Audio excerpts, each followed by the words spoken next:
जीवन में हमेशा खुश रहने के लिए महाराज जी का इस वीडियो को अवश्य देखें।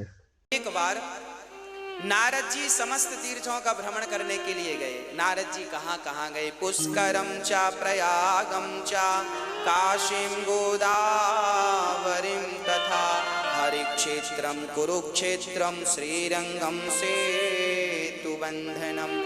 नारद जी बोले मैं समस्त तीर्थों में गया पर ना पश्यम पुत्र मिच्छर महामनः संतोष कार्यकम, मुझे कहीं शांति नहीं मिली। नारद जी सारा संसार, एक बार नारद जी आ गए आपके यहाँ, वृंदावन भी आए और हैदराबाद भी गए। नारद जी काहे को गए?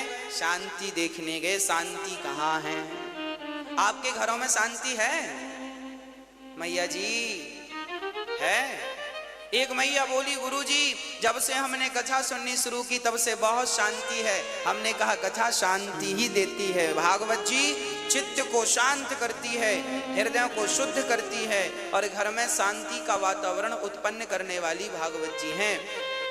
नारद जी बोले मुझे कहीं शांति नजर नहीं आई। क्या नजर आया फिर?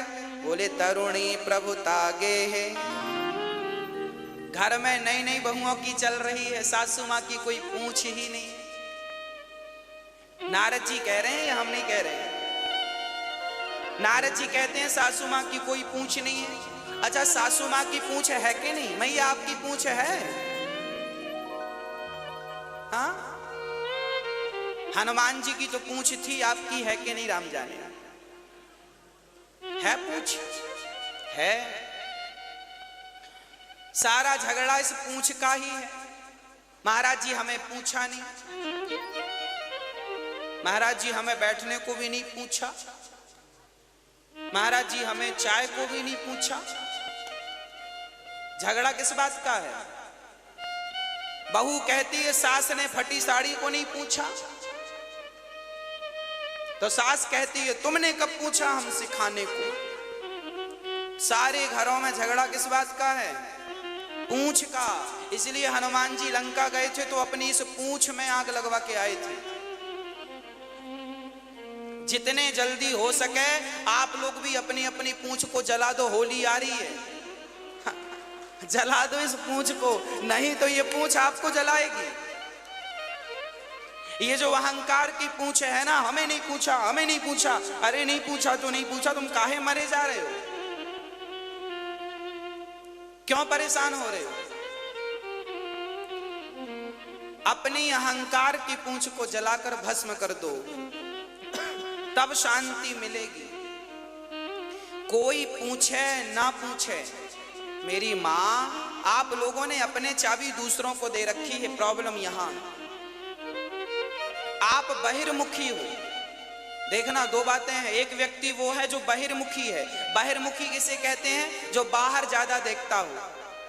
एक व्यक्ति वो होता है जो अंतर्मुखी होता है। बाहिर्मुखी वाला व्यक्ति ऐसा होता है, आपने हमें गाली दी हमें बुरा लग जाएगा, हमें फलाने ने गाली दी। ये बाहिर्मुखी आदमी है। स्त्री और पुरुष दोनों को बोल रहा हूं।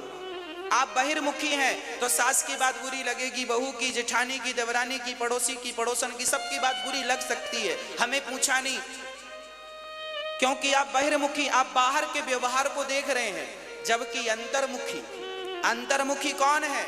जो बाहर से कोई मतलब ना रखे, जो अंदर में भगवान का चिंतन करता हुआ, सबको भगवान जानकर प्रणाम करता हुआ आगे बढ़ता रहे, वह व्यक्ति अंतर्मुखी है, शांत चित्त। उसे कोई फर्क नहीं पड़ता कि आप हमें गाली दे रहे हैं या आप हमारे सामने हाथ जोड़ के खड़े हैं, कोई फर्क नहीं पड़ता।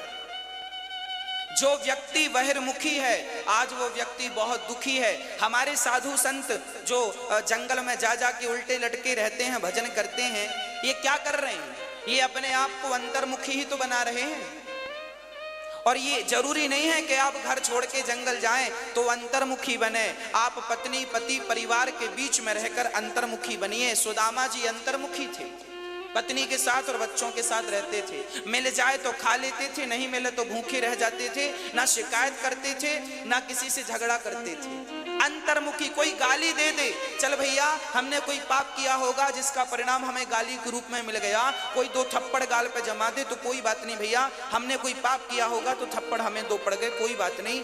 हम भगवान का चिंतन करने आए। हमें 100 साल तो जीना है, 100 साल में भी 20 साल निकाल दो, 10 साल तो कुछ समझ में ही नहीं आया, छोटे थे, कपड़े पहनने का भी ज्ञान नहीं था। 10 साल के बच्चे को भी ठीक से कपड़ा पहनना नहीं आता, माँ पहनाती है, चलो कपड़ा पहनना आ भी जाए तो उसके कोई बहुत अच्छा सांसारिक क्रियाएं नहीं आती।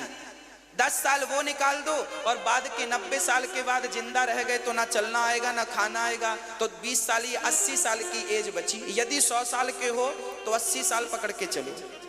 ये 80 साल हमारे पास हैं, उसमें भी हमें 80 साल में 40 साल तो सोना है, पूरी रात सोता है, 12 घंटे का दिन 12 घंटे की रात, तो 40 साल सोना, बचा कितना?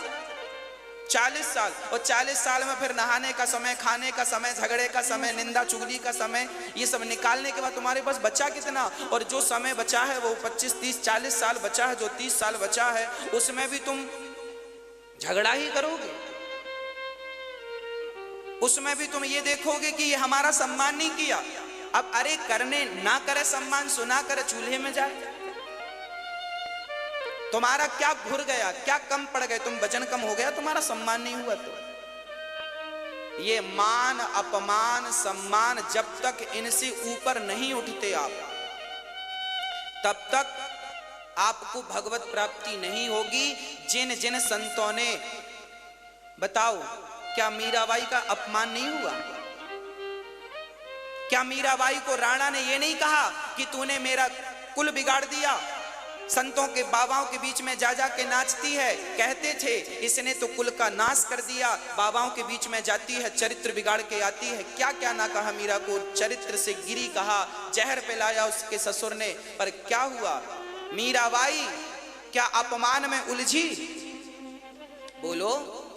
अब वो मीरा झगड़ा करती, लो मेरी सास मुझे तो चरित्रहीन कह रही है। आपको कोई जरा कह दे कि तुम जरा ऐसी हो वैसी हो तो आप झगड़ा करने लगोगी, आप बात विवाद करने लगोगी, बात विवाद में आपको नींद नहीं आएगी, समय वेस्ट होगा। जो समय भगवान के चिंतन में जाना चाहिए था वही समय अब बात और विवाद में जा रहा है। हाँ या ना? नुकसान किसका है? आप हमें गाली दे के आगे बढ़ जाएंगे, पर हम रात भर सोचते रहेंगे फलाने ने गाली दी गाली दी। आप तो आराम से सो रहे हैं, हम सोच रहे हैं, क्योंकि हम बहिर्मुखी हैं, क्योंकि हम बहिर्मुखी हैं। मीरा को गालियां दी लोगों ने, जलील किया, पर मीरा ने जानती थी इनसे झगड़ा करके क्या करेंगे, इनके मुंह क्या लगे। वो इस मान अपमान से ऊपर उठ चुकी थी। वो स्त्री मान अपमान से, बोलो मेरी माँ। हाँ, तो आप लोग कब उठोगी? कब? डेट बताओ। आज उठ जाओगी? चलो अच्छा, आज उठ जाना। कोई गाली दे, देने वाला चूल्हे में जाए, आपको क्या करना? बिल्कुल शांत चित्त से भगवान में ध्यान लगाओ। नरसिंह मेहता का चरित्र आपने कभी सुना या पढ़ा हो? नरसिंह मेहता का चरित्र सुना होगा। नरसिंह मेहता के भाई ने, भौजाई क्या बोलती थी? हट्टा कट्टा निठल्ला, घर में पड़ा पड़ा खाता है, कुछ कमाता नहीं है। ये नरसिंह मेहता को उनकी भौजाई ने कहा था। अपमान किसे नहीं सहना पड़ा? क्या ध्रुव जी को अपमान नहीं ध्रुव जी की माँ सुरुचि माँ हाथ पकड़ के समाज के बीच में गिरा दिया, जा तू इस गोद में, अपने बाप की गोद में बैठने का अधिकारी नहीं है, जा। अब सोचो, भरी सभा में आपको हाथ पकड़ के निकाल दिया जाए, क्या ये अपमान नहीं है? आप लोग यहाँ तो 500 लोग बैठे हैं, 1000 लोग बैठे हैं, उस सभा में लाखों लोग बैठे थे जहां ध्रुव जी का हाथ पकड़ के नीचे गिराया गया था। उनकी सौतेली माँ ने गिराया, पर धन्य है ध्रुव जी। उनकी माँ के पास जब वो गए कि माँ मेरा अपमान कर दिया माँ ने, तो मान अपमान उनकी सुनी थी। माँ ने समझाया, बेटा मान अपमान त्याग दे, कोई तेरा अपमान नहीं करता, कोई तेरा सम्मान नहीं करता, जा मान अपमान का त्याग करके मन भगवान में लगा। और जब मान अपमान से मन को हटाकर भगवान में मन लगाया तो उन्हें भगवान प्राप्ति होगी। भगवान और झगड़ा करो, तुमने हमारा अपमान किया, हमारे बेटे का, हम भी तुम्हारा करेंगे, फिर करो झगड़ा, इसी में समय गुजरेगा, कोर्ट कचहरी भी जाना। तो ये करने आए हो क्या? बाहिर्मुखी बनोगे तो बहुत झगड़े हैं। बाहिर्मुखी इंसान कभी हंसता नहीं है, बाहिर्मुखी इंसान कभी ठहाका नहीं लगाता, हमेशा ही रोता रहता। बाहिर्मुखी है ना, बाहर की तरफ देखता। अंतर्मुखी बनो। क्या बनो? अंतर्मुखी बनो, बाहर की तरफ देखने ही नहीं। अपमान हो रहा है, सम्मान, गुण दोष दृशिर दोषा, गुण दोष दोनों ही ठीक नहीं है। आप हमारी ज्यादा प्रशंसा करें वो भी अच्छा नहीं है, और आप हमारी ज्यादा निंदा, देखो आप हमारी निंदा करोगे तो भी हमें लगेगा लो हमारी निंदा कर रहे हैं, तो हम आप हमारी निंदा करोगे तो फिर हम आप में ही उलझ जाएंगे, आपको सफाई देने लग जाएंगे, नहीं भाई ये नहीं ये नहीं ये नहीं ये नहीं, समय वेस्ट हो जाएगा। और आप हमारी प्रशंसा करोगे तो भी हम उलझ जाएंगे, भाई आप हमें अच्छा कह रहे हैं, हम भी सुनने लगेंगे बैठ के। तो प्रशंसा और निंदा, स्तुति और आलोचना दोनों ही बंधन है। ना तो स्तुति में उलझना, ना तो आलोचना में उलझना, इन दोनों से आपको ऊपर उठना है। बोलो मेरी मां, उठोगी? इन दोनों से ऊपर उठना।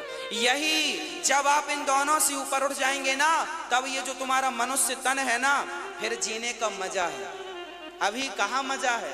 अभी आदमी जिंदगी जी नहीं रहा है, अभी तो रो रो के गुजार रहा। महाराज जी चल रही है, गुजर रही है। कोई आनंद मिला आपको जीवन में? पूरी जिंदगी रो रो के मर जाओगे। क्यों मर जाओगे? क्योंकि तुम बहिर्मुखी थे, बहिर्मुखी हो और बहिर्मुखी मरोगे। अंतर्मुखी होके मरोगे ना, तो मरना भी उत्सव बन जाएगा। जीना और मरना दोनों आनंददायक हैं, पर उनके लिए जो अंतर्मुखी है। यदि यह वीडियो आपको अच्छा लगे तो हमारे चैनल को लाइक एवं सब्सक्राइब अवश्य करें।